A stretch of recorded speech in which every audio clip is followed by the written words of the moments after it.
మంత్రి నాకు మంచి మిత్రులు శ్రీనివాసవరం గారికి,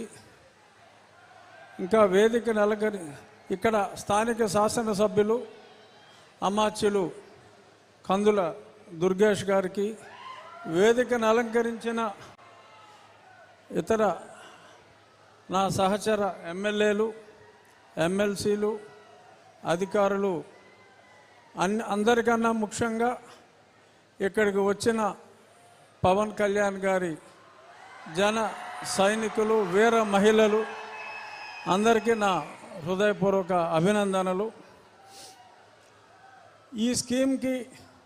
మరి గతంలో కూడా చిత్తశుద్ధి లేకుండా ఇలాగే ఒక శంకుస్థాపన లాంటిది చేయటం జరిగింది. కానీ ఈరోజు పవన్ కళ్యాణ్ గారు ఈ ప్రాంతానికి ప్రధాన సమస్య తాగునీరు, ఈ తాగునీటి సమస్య మీద ప్రత్యేకంగా దృష్టి సారించి 2 సంవత్సరాల్లో పూర్తయ్యే విధంగా ఇంటింటికి హర్ ఘర్ జల్ అనే కేంద్ర ప్రభుత్వ కార్యక్రమాన్ని మనకిక్కడ 50-50 భాగస్వామ్యంలో నిధుల కొరత కాస్తో కోస్తో ఉన్నప్పటికీ కూడా ప్రజలందరికీ ఇచ్చిన మాట ప్రకారం తాగునీరు అందివ్వాలనే ఒక పవిత్ర ఆశయంతో ఆయన ఈరోజు ఈ కార్యక్రమానికి త్యాగశీలి పొట్టి శ్రీరాములు గారి పేరు మీద ఈ మంచి ఆలోచన కూడా ఆయనకే వ్యక్తిగతంగా వచ్చిన ఆలోచనని నేను భావిస్తున్నా. ఎందుకంటే చరిత్ర మర్చిపోయిన డొక్కా సీతమ్మ గారిని కానీ, ఇంకా దామోదరం సంజయ్ గారు, వీరందరినీ కూడా తిరిగి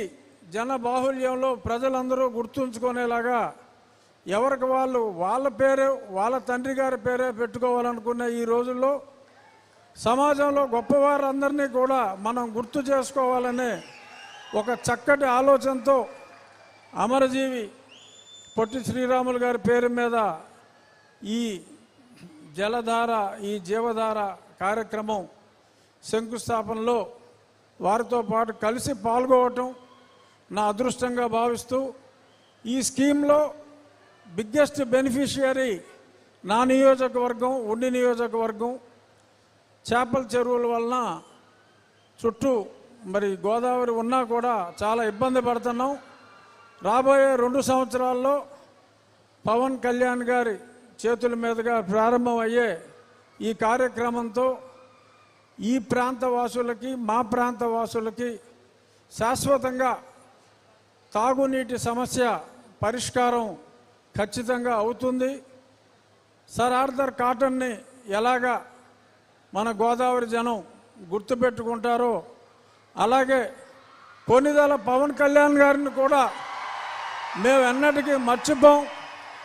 గుర్తుపెట్టుకుంటామని చెప్పి ప్రజలందరి తరఫున ఉప ముఖ్యమంత్రి గారికి